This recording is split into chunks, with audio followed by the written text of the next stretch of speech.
Chapter 26.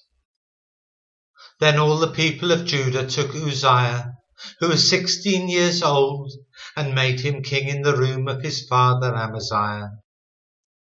He built Eloth and restored it to Judah, after that the king slept with his fathers. 16 years old was Uzziah when he began to reign, and he reigned 52 years in Jerusalem. His mother's name also was Jecoliah of Jerusalem. And he did that which was right in the sight of the Lord, according to all that his father Amaziah did. And he sought God in the days of Zechariah, who had understanding in the visions of God, and as long as he sought the Lord, God made him to prosper. And he went forth and warred against the Philistines, and brake down the wall of Gath, and the wall of Jabneh, and the wall of Ashdod, and built cities about Ashdod and among the Philistines.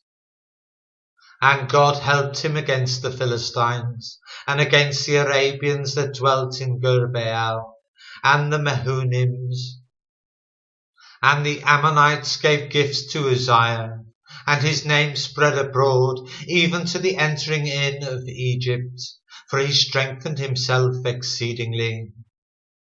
Moreover, Uzziah built towers in Jerusalem at the corner gate, and at the valley gate, and at the turning of the wall, and fortified them. Also he built towers in the desert, and digged many wells, for he had much cattle, both in the low country and in the plains. Husbandmen also, and vine dressers in the mountains, and in Carmel, for he loved husbandry. Moreover, Uzziah had a host of fighting men that went out to war by bands, according to the number of their account by the hand of Jael the scribe, and Maaseiah the ruler, under the hand of Hananiah, one of the king's captains. The whole number of the chief of the fathers of the mighty men of valor were 2,600.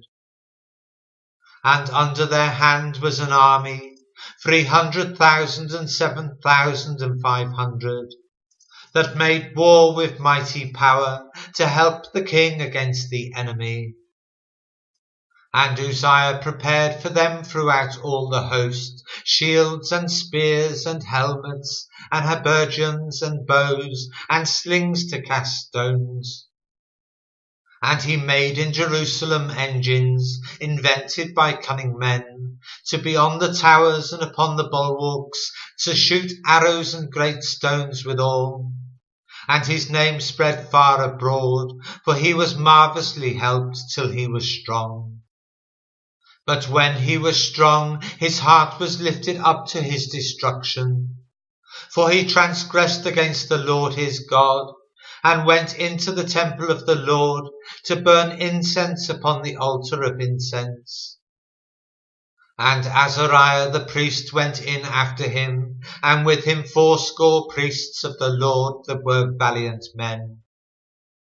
And they withstood Uzziah the king, and said unto him, It appertaineth not unto thee, Uzziah, to burn incense unto the Lord, but to the priests the sons of Aaron, that are consecrated to burn incense. Go out of the sanctuary, for thou hast trespassed, neither shall it be for thine honour from the Lord God. Then Uzziah was wroth, and had a censer in his hand to burn incense. And while he was wroth with the priests, the leprosy even rose up in his forehead before the priests in the house of the Lord, from beside the incense altar. And Azariah the chief priest and all the priests looked upon him, and behold, he was leprous in his forehead. And they thrust him out from thence. Yea, himself hasted also to go out, because the Lord had smitten him. And Uzziah the king was a leper unto the day of his death, and dwelt in a several house, being a leper, for he was cut off from the house of the Lord. And Jotham his son was over the king's house, judging the people of the land. Now the rest of the acts of Uzziah, first and last, did Isaiah the prophet, the son of Amoz, write. So Uzziah slept with his fathers, and they buried him with his fathers in the field of the burial which belonged to the kings. For they said, He is a leper, and Jotham his son reigned in his stead.